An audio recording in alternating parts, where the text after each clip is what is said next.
Kung mahilig ka po sa spearfishing, amigo, sa diving o kaya sa night spearfishing o kaya sa scuba diving and snorkeling, mga amigo, dapat po meron ka nito.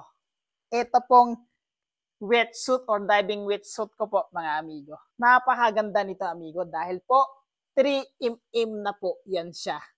Yan siya po. Napakakapal po niyan, mga amigo. Kaya po, mga amigo, hindi po talaga tatagos yung lamig. Yan siya, mga amigo, suotin po natin, ha. Napakasimple lang po siyang isuot, mga amigo. Yan siya.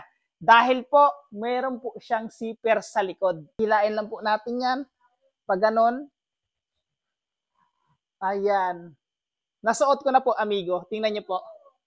Yan siya, di ba? Ang ganda po, mga amigo. Napakabilis lang po siyang isuot. Kapag huhubarin mo naman, amigo, ang bilis lang din po. Kasi nga po, ito, yan siya. Hilain lang natin ng ganyan. Ayan po. Yan, nahubad na po natin. Laban sa mga kate-kate sa salabay. At lalong-lalo ng mga amigo sa lamig.